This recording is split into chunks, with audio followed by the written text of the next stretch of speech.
G'day and welcome to Does It Matter? Just finished teaching class or filming a class for the poor guys at home. And I was thinking a lot last night about how so much of what's happening at the moment isn't our choice. So we don't have much choice about a lot of the things that are happening, the loss of our civil liberties. Now in Australia, they want us to put an app on our phone that will monitor us, and because it uses Bluetooth, I'm pretty cynical about how useful it's going to be in terms of giving a lot of false positives and false negatives as well. So I don't know how much value they're going to extract from it over traditional tracking and tracing. I'm not against the idea in theory, it's just that I don't trust governments.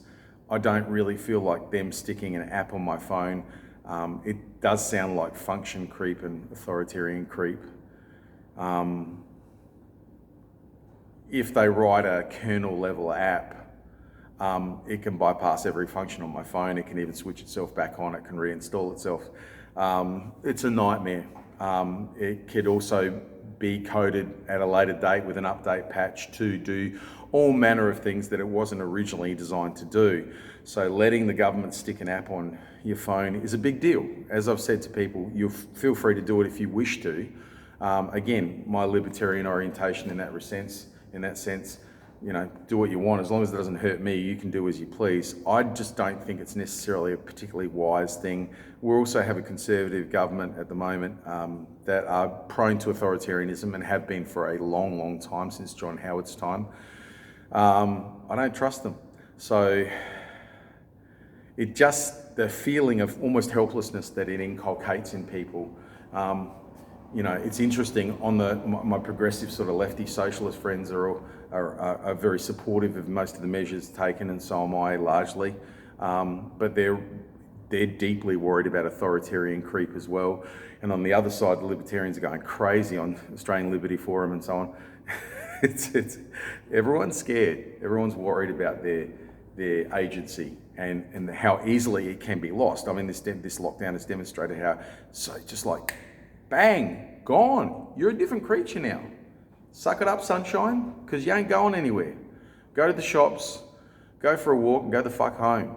And if we catch you out, $1,000, $1,600, whatever it is, depending on which state you're in. Okay, you can go to jail if they catch you breaking it too often. They've already jailed 2 people here in this state. So, I mean, the people deserved it. They were pretty extreme cases of it. They're not jailing people willy-nilly. But the problem is it never starts unreasonably. These kinds of encroachments never start unreasonably. But at some point, they get unreasonable. People start taking liberties. A police officer fined a young girl for doing a driving test with her mum. They were out doing a driving test, which is a practical way of using your time in isolation. They were completely sealed up in the car. There was no danger to anyone. They were socially distancing. And this police officer, she fined them and another young man as well for driving on the road. And I'm like, that's an abuse. That's a person who doesn't understand the sacred duty they have to not use their power unless they absolutely have to. That's the whole point with authority. You're not meant to use it unless you have to, unless there's empirical reasons for doing so. Don't do it. Err on the side of caution and allow someone their liberty. Give them a caution, warn them, consider, guide, teach, be an inspiration. Don't have to be a jackboot. Unfortunately, there are the odd individuals that will do this, and over time that can perpetuate and infiltrate a culture and become more predominant even amongst otherwise rational and reasonable people. The Milgram experiment and numerous examples through history, which I won't go into, show that over and over again. Normal, healthy, happy people can become quite violent, quite repressive, quite prejudiced as well. They can take on prejudices they never had before as well. I mean, we're a funny bunch. Authority does bad things to us in general. Being able to have power over other people is not a good thing. It's a bad thing. It's a necessary thing sometimes, but it's not good. So I've gone off on a tangent again, but we're all worried. We're all feeling it. And There's been quite a few murders lately. I don't know if that's because they were exaggerated, because there's no other news to report, because the MSM, the mainstream media, must be going out of their brain. There's nothing to report. So they've been reporting some pretty puerile stuff and pretty ordinary stuff of late, because they're running out of things to talk about apart from COVID and the effects of the lockdown. It does seem, though, that there's definitely been a spike in domestic violence and interfamilial violence between non-living family members, between neighbours, so on and so on. So probably in certain areas, I think you'd be able to track it, demographics and socioeconomic status blocks as well, poor areas in particular. But it seems like human beings, when they lose their agency, lose some sense of responsibility as well. Here's the thing. If I'm locked in a prison, if I'm in Auschwitz or Belsen or some gulag in Vladivostok, all right, I still have a choice about who I am in that circumstance. So we didn't have a choice about this lockdown.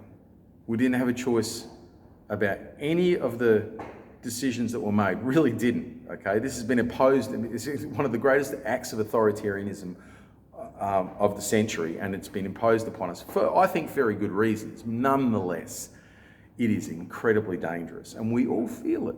Deep down in our bones, in our gut, we feel that creeping sense. Could this get worse in some respect? Is this giving a red flag to certain types of personalities and people and culture within government and elsewhere as well, corporations as well, any organised power, to try to take a little more, to own more of our data, to further banish our dwindling privacy, to extract more from us unwillingly, without asking us, without giving us a choice to do it or not to do it. And we feel it. I feel it. It troubles me. It's like a constant itch. It really bugs me. And they will use perfectly good reasons, like COVID and so on, and economic problems afterwards. They will use perfectly good reasons to try to engage in this authoritarian creep. And so we all feel it. And the more that we tend to feel that we're losing our agency, the more we tend to also lose our sense of responsibility for ourselves. And this is the greatest danger. The greatest danger isn't that government takes more power. Fuck, they've done that forever. It isn't that organisations will try and take our remaining shreds of privacy away, because they're going to, and then we're going to have to fight them back for it. That's inevitable. That's going to happen. Okay, these people are predictable. They're rapacious velociraptors. They're piranhas, and they justify it. They, in their own heads, they rationalise it. They think they've got a moral stance for it, and occasionally they do. Most of the time they don't. But in the meantime, we don't need to turn into piranhas. We don't need to turn into velociraptors. We don't need to turn into savages. We have a choice, no matter how bad it gets, to be whatever we decide we're going to be. What kind of person do you want to be? Who do you want to be to your family? Who do you want to be to the person walking down the street? Who? And that's what kind of creature do you want to be? What kind of person, what kind of man, what kind of woman, what kind of child do you want to be? What kind of person? Incredibly powerful, important question, needs to be asked at least hourly, every day of your life. Is this who I want to be? Did I just bark at someone a little unnecessarily, a little virulently? And I do on occasion. Do I need to pull that back in? Do I need to be kinder? Do I need to soften that? Yes. Do I need to try to remember better for next time? Yes. Will I fail again? Yes. Will I beat myself up about it? No. Would I beat anyone else up about making a mistake? No. Hopefully not, anyway. All right, so I'm not going to beat myself up. Let's hold ourselves to the same standard. I'm just going to go, hey, easy, brother, easy. Is there a better way? Do it the better way. Find a better way. If you don't know, talk to someone. Ring someone you know. Ring someone smart. I'm surrounded by smart people. I'm exceedingly lucky. I have so many smart people in my life. online and in real life. And they're all fucking brilliant in different ways. They're all brilliant. If I want to ask someone online, so many smart guys online, I'll get a plethora of fucking exceedingly valuable information that will help, that will actually help me. You can do the same thing. You don't have to try and thread the needle by yourself. But at the end of the day, it's your fucking needle. If you're struggling, go for more walks. If you're struggling, ring a helpline. If you're struggling, ring Headspace, ring someone, ring your mum, ring your dad, talk to someone who will help. And keep doing it again and again and again. Don't hurt yourself. Don't hurt others. No matter what. Do what you need to do to reclaim your sovereignty. Because we've lost so much sovereignty of late. We've lost almost everything we want to do. Locked in our homes like frightened squirrels. And you see, I'm not a squirrel. I'm really not. I'm not frightened of much either. So this is really, really difficult for anyone. And I feel personally, I'm probably wrong, but I feel personally like it's even harder for me because I'm a deeply independent person. And now I have to just obey these rules. I've never been a great rule follower anyway, unless I see good reasons for it. I don't tend to want to follow them, not willingly anyway. So this is difficult. And I think a lot of us are in that boat. We're really struggling with it. Easy to lose a sense of self. Easy to lose our sense of self. And this is where you've got to bring it in together. Huddle up with yourselves. We're not a monolith. You're a collection of personalities welded into one brain. Each part of your brain took, millions of years to develop. Each one comes with a particular piece of your consciousness. I remember Richard Ornstein coming out with his book in 1989, I think, called Multi-Mind, way ahead of its time, discussing observational science long before the actual neurological science had actually found it later in the 90s. So he was a solid sort of 7 or 8, 10 years ahead of a lot of the neurologists in how he thought the brain worked. I often coin a phrase, we are legion. So there's a lot of voices in your head. There are, quite literally. For some people, there's no inner dialogue, but there's still thoughts. There's streams of thoughts coming from different parts of your brain with different agendas, different feelings, different associations, different beliefs even, different agendas. We are a contradictory species at our core. It's probably good. It's kind of like federation in a political system. The brain gets to play with different ideas and suss out different ways of behaving to see which one is more successful or whether there's a contextual relationship and you can do this behaviour here but not over here, with this person but not with this person, or so on and so on. But we're a legion, we're an army of consciousness, and you got to bring all that together. You got to bring it back in under the same aegis of personal responsibility. You got to own your life, even when they take it all away from you. There were people in the gulags during the Cold War, one of the most dreadful things ever done to human beings ever, and then the Holocaust as well during World War II, in the death camps there, who discovered their utmost decency. Now, we're not in death camps, we're not in gulags. It's not that hard, but it is tough. It is a shocking change to our normally benighted existence by comparison. And it's easy to lose who you are. It's easy to lose a sense of your normal sense of decency, your normal sense of proportion, your normal sense of fairness can fly out the window. The most important thing that you ever can protect is your sense of self, who you are at your best. That's who you're supposed to be. Can you be your best all the time? Of course not. But that's your aspirational guide. That's what leads you forward. When you lose that, you lose the next most important thing, the relationships you've built.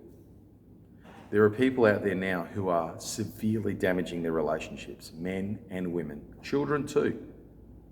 Responsibility Self-responsibility from about the age of 6 or 7 in particular kicks in. You have to learn it. You should start learning it a bit earlier than that. But by the time you're 6 or 7, you need to be learning about agency, sovereignty, boundaries, those things. And if you don't learn them, your life will be dreadfully, dreadfully worse than it needs to be.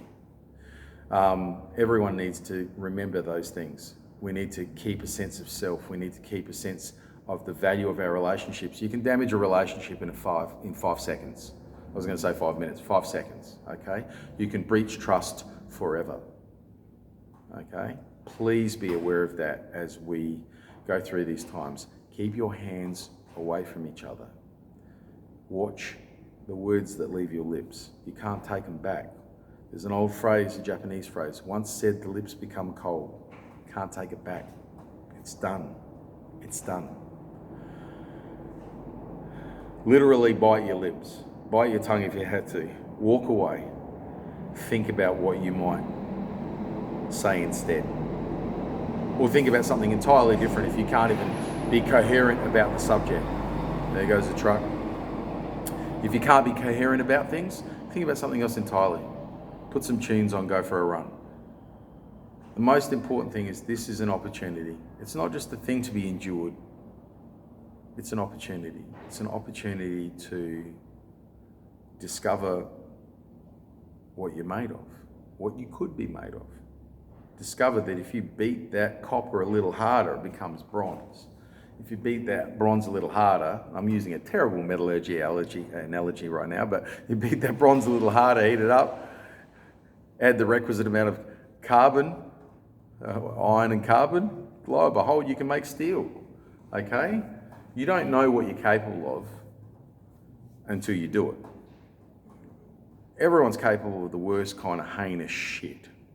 There isn't a person out there that couldn't rape, steal, murder under the right circumstances with the right guiding inculcation. Yes, we're all capable of being monstrous.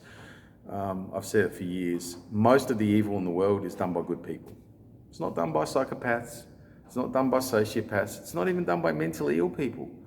More than half of it is done by good people rationalising what they do. Or good people who are brainwashed by the ideological stance or whatever it is. But good people do bad shit all the time. And a lot of it is because they forget who they are. They forget what kind of creature do you want to be? What kind of person do you want to be? What is the nature of your being? Adhere to that without deviation. And when you deviate, bring it back. Don't whip yourself. No self-flagellation, none of that Judeo-Christian bullshit. Well, it's not just Judeo-Christian, there's lots of tenets that do it. The Abrahamic religions are particularly bad for self-punishment and all that kind of ridiculousness. There's no point. Recognise it. Don't let yourself off the hook. Constantly bring yourself back mercilessly, but with kindness. What I mean by merciless is remind yourself constantly, nope, back. The same way as you want to be taught with constant attention and mindfulness, but not cruelty, not harshness. It's not required most of the time. Be kind to each other. Be kind to yourselves. Be mindful of what you want to be. Just because you can't do what you want doesn't mean you have to descend into savagery. Just because you can't do as you please doesn't mean you have to be less than your normal self. This is an opportunity to become better than your normal self. Better. Push against it. I find, when you're on the ropes and you're getting beaten up, the best defense is a good offense. Come back at them hard. Smother them. Okay? The best defense is to attack the thing that is challenging you, that is eroding you. Attack it. Smother it. Give it no breath, no air in your mind. Discard those thoughts. Smother them. Burn them. Visualize yourself throwing them in the ocean. And then replace it with the thoughts you want. Replace it with the options you want. It's not enough just to push things away. You've got to replace them with something. Replace them with positivity. Replace them with humor. Replace them with whatever is going to improve the situation and improve you. Okay? And sometimes It's not what you think. So sometimes you're in a situation where you would normally get very angry with someone. A little bit of light mockery can help, okay? It's sometimes a situation where you get very angry about something, become sarcastic about it. Use sarcasm, use sardonicism, wry humor, pathos. There are ways. You don't have to just be a softie and all bubbles and light and hippie love. You can be edgy. You can allow you can guide your misanthropic urges into less destructive channels. All right, and there are ways. It's not just about being a totally nice person all the time. Who wants that? How boring is that? Okay, some of my best friends are quite misanthropic at times, and they're a joy to be around when they're like that sometimes, as long as it doesn't go too far, like everything else. All right, guys, it's been wonderful talking to you. Be kind, be disciplined, be strong. Oos.